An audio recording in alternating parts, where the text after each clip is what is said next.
இது ஒட்டன்சத்திரத்தில் நம்ம போட்டு கொடுத்துருக்குற ஒரு 3 கிலோவாட்டு ஆன் கிரிட் சிஸ்டங்க. இந்த 3 கிலோவாட் ஆன் கிரிட் சிஸ்டம் நம்ம வந்து ஒரு வீட்டுக்கு எப்படி டிசைன் பண்ணுறோம் அப்படின்னு கேட்டிங்கன்னா, உங்கள் வீட்டுக்கு எவ்வளவு 2 மாதத்துக்கு ஒருக்கா கரண்ட் பில் வருது அப்படிங்கிறது நமக்கு அடிப்படையாக தெரியணுங்க. ஒரு ரூ. 3000லேருந்து ரூ. 5000 வரைக்கும் உங்களுக்கு கரண்ட் பில் வருது அப்படின்னா, நீங்கள் ஒரு 3 கிலோவாட்டு ஆன் கிரிட் சிஸ்டம் போடணும். ஏன் அப்படின்னு கேட்டிங்கன்னா, ரூ. 3000லேருந்து ரூ. 5000 வரைக்கும் உங்களுக்கு கரண்ட் பில் வருதுன்னா, உங்களுடைய கரண்ட் பில்லு நெருக்கி ஒரு 1000 யூனிட்டு, 900 யூனிட்டு அந்த மாதிரி வருதுன்னு அர்த்தம். அதில் வந்து 100 யூனிட்டு உங்களுக்கு ஃப்ரீயாக போயிடுது. அப்படி 100 யூனிட்டு ஃப்ரீயாக போகும்போது, பேலன்ஸ் இருக்கிற 900 யூனிட்டு இந்த சோலார்லேருந்து உற்பத்தி ஆகுது. அப்போ கரண்ட் பில்லு எத்தனை யூனிட் அப்படின்னு கேட்டிங்கன்னா 0 தான் இருக்கும். நீங்கள் எந்த ஒரு யூனிட்டுக்கு கூட பில்லு கட்ட வேண்டியிருக்காது. அந்த மாதிரி ஃபுல்லாக சோலார் பேனல்லேருந்து வர கரண்ட்டு உங்களுடைய எலக்ட்ரிசிட்டி பில்லை 0 ஆக்கி விட்டுரும். ஆனால் நெட்வொர்க் சார்ஜுன்னு ஒன்று இருக்குது. 1 கிலோவாட்டு சோலார் பேனல் போட்டு நீங்கள் உற்பத்தி பண்ணுறதுக்கு அரசாங்கத்திலேருந்து ரூ. 100 நெட்வொர்க் சார்ஜுன்னு விதிக்கிறாங்க.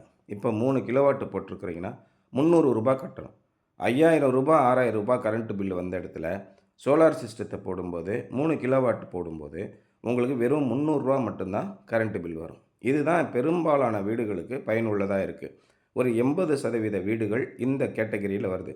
ஒரு ஏசி 2 ஏசி வரைக்கும் வச்சுருக்கிறவங்க பெரும்பாலும் ரூ. 5000லேருந்து ரூ. 6000 வரைக்கும் பில்லு கட்டுவாங்க. இது ஒரு தம்ப் ரூலாக இருக்குது.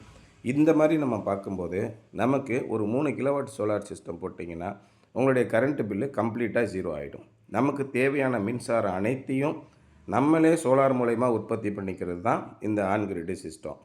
நிறைய பேர் என்ன நினைக்கிறாங்கன்னா, ஏன் சார் நம்ம போய் ஈபியில் போய் நிற்கணும், நம்ம வீட்டுக்கு தேவையான சோலாரை பூரா நம்மளாலேயே உற்பத்தி பண்ண முடியுது அப்படிங்கிறப்போ எதற்காக ஈபியில் போய் கை கட்டி நிற்கணும், எதுக்காக அவங்களுக்கு நெட்வொர்க் சார்ஜ் கட்டணும், எதுக்காக நம்ம வந்து அப்ளிகேஷன் ப்ராசஸ்லாம் பண்ணணும் அப்படின்னு சொல்லிட்டு வீடு ஃபுல்லாக சோலார்லேயே பண்ணணும் சார், ஈபி பக்கமே போகக்கூடாது அப்படின்னு சொல்கிறாங்க.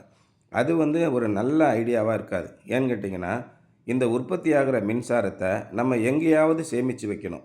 ஒன்று பேட்ரி ஃபுல்லாக சேமித்து வைக்கணும். அப்படி இல்லைன்னா ஈபி கரண்ட்டை நம்ம கனெக்ட் பண்ணி ஈபி அக்கௌண்ட்டில் நம்ம சேர்த்து வைக்கணும். நம்ம வீட்டில் ப்ரொடக்ஷன் ஆகிற மின்சாரம் முழுவதும் நம்ம பயன்படுத்தலை அப்படின்னா ரிவர்ஸில் அப்படியே ஈபிக்கு போய் எவ்வளோ வெளியில் போகுதுங்கிறது இந்த நெட் மீட்டரில் கால்குலேட் ஆகிக்கிட்டே வரும்.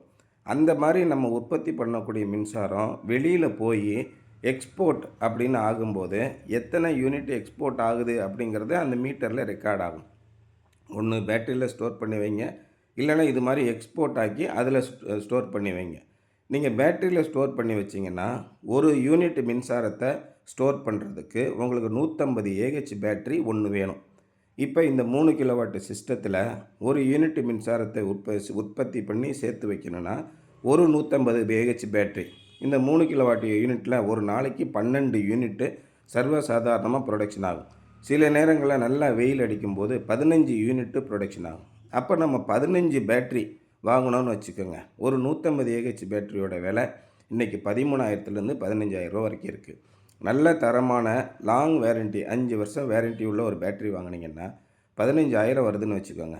அப்போ 12லேருந்து 15 பேட்டரி வாங்கினா எவ்வளோ ரூபா ஆகுது பாருங்கள். கிட்டத்தட்ட 2,4 லட்ச ரூபாந்து 2,5 லட்ச ரூபா நம்ம பேட்டரிக்கு செலவு பண்ணணும். ஒரு 4 இல்லைனா 5 வருஷத்தில் பேட்டரியை நீங்கள் மாற்றி ஆகும். மறுபடியும் நீங்கள் ஒரு 2,5 லட்ச ரூபா செலவு பண்ண வேண்டி வரும். ஆனால் இந்த ஆன் கிரிட் சிஸ்டம் போடும்போது ஒரு 2,10,000 2,15,000 முடிஞ்சு போயிடும். One time investment. அதுக்கப்புறம் 25 வருஷத்துக்கு கண்டிப்பாக உங்களுக்கு சோலார் பேனல்லேருந்து ப்ரொடக்ஷன் வந்துக்கிட்டே இருக்கும். இன்வெர்ட்டர் வாரண்ட்டி வந்து 8லேருந்து 10 வருஷம் நமக்கு கிடைக்கிது. அப்போது குறைஞ்சபட்சம் 10 வருஷத்துக்காவது எந்த பிரச்சனையும் இல்லாமல் மறுபடியும் பேட்ரி மாற்றணும் அப்படிங்கிற அவசியமே இல்லாமல் நமக்கு உற்பத்தி ஆகுது. ஒரு மாதத்துக்கு ரூ. 300 நெட்வொர்க் சார்ஜுன்னு வச்சுக்கிட்டா கூட ஒரு வருஷத்துக்கு 3,600 வருது. 10 வருஷத்துக்கே 36,000 தான் நம்ம நெட்வொர்க் சார்ஜ் கட்ட போகிறோம். ஆனால் அதனால் நமக்கு கிடைச்ச லாபம் எவ்வளோ அப்படின்னு பார்த்திங்கன்னா, ஒரு பில்லுக்கு சாதாரணமாக 5,000ன்னு வச்சுக்கிட்டா கூட ஒரு வருஷத்துக்கு கிட்டத்தட்ட 60,000 நமக்கு மிச்சமாகுது. அப்போ 10 வருஷத்துக்கு 6 லட்ச ரூபா நமக்கு மிச்சமாகுது. 6 லட்ச ரூபா மிச்சப்படுத்தி 36,000 தான் செலவு பண்ணியிருக்கோம் அப்படின்னா நிச்சயமாகவே இது நல்ல ஒரு முதலீடாக தான் இருக்கும். அதனால் பேட்டரி சிஸ்டத்துக்கு போகிறதுக்கு பதிலாக ஆஃப் கிரிட் சிஸ்டத்துக்கு போகிறதுக்கு பதிலாக ஆன் கிரிட் சிஸ்டம் போட்டு இது மாதிரி எக்ஸ்போர்ட்டு இம்போர்ட்டு நெட் மீட்டர் பொருத்தி அந்த மாதிரி உங்கள் வீட்டில் இருக்க அத்தனையும் நீங்கள் பயன்படுத்துகிறது தான் ஒரு நல்ல ஐடியாவாக இருக்கும். அதனால் நிறைய பேருக்கு இந்த வித்தியாசமே தெரியாமல் இருக்குது. அதுக்காக தான் இதெல்லாம் சொல்கிறேன். உங்கள் வீட்டுக்கு சோலார் போடணும்னு முடிவு பண்ணிட்டீங்கன்னா இது மாதிரி பைஃபேஷியல் பேனலு, மானியம் வாங்கணும்னு விருப்பப்பட்டீங்கன்னா டிசிஆர் பைஃபேஷியலு. மானியமே வேணாம் சார், ரெண்டுக்கு வித்தியாசம் என்ன, ஒரு 20,000 25,000 தானே, நான் இன்டர்நேஷ்னல் குவாலிட்டியிலே போய்க்கிறேன் அப்படின்னீங்கன்னா நான் டிசிஆர் பேனல், டிசிஆர் அல்லாத உள்நாட்டிலே தயாரித்த பொருளை வைத்து தயாரிக்காத சர்வதேச அளவில் தரக்கூடிய தரத்தில் எனக்கு போட்டு கொடுங்க அப்படின்னு விருப்பப்பட்டீங்கன்னா அப்படி போங்க. ரெண்டுமே நம்ம பண்ணி கொடுக்குறோம். சார் எனக்கு ஃபினான்ஸ் கஷ்டமாக இருக்குது, பேங்க் லோன் ஏற்பாடு பண்ணி கொடுங்க, தாராளமாக பேங்க் லோன் ஏற்பாடு பண்ணி கொடுக்குறோம். உங்களுடைய சிபில் ஸ்கோர் வந்து 675க்கு மேலே இருந்துச்சு, ஏதாவது ஒரு இன்கம் ப்ரூஃப் இருக்குது அப்படின்னா தாராளமாக 2 நாள் அல்லது 3 நாளில் உங்களுக்கு பேங்க் லோன் கிடைக்குது. அதுக்குரிய அப்ளிகேஷன் ப்ராசஸ்ஸு, ஆன்லைன் ரிஜிஸ்ட்ரேஷன் எல்லாமே நாங்கள் பண்ணி கொடுக்குறோம். உங்களுடைய இபி சர்வீஸ் நம்பரை மட்டும் எங்களுக்கு அனுப்பி கொடுங்க. அதில் உங்களுக்கு சேங்ஷன் லோடு என்ன இருக்குது ஏது இருக்குதுன்னு பார்த்து எல்லா விதமான ஏற்பாடுகளையும் நாங்கள் பண்ணித்தரோம்.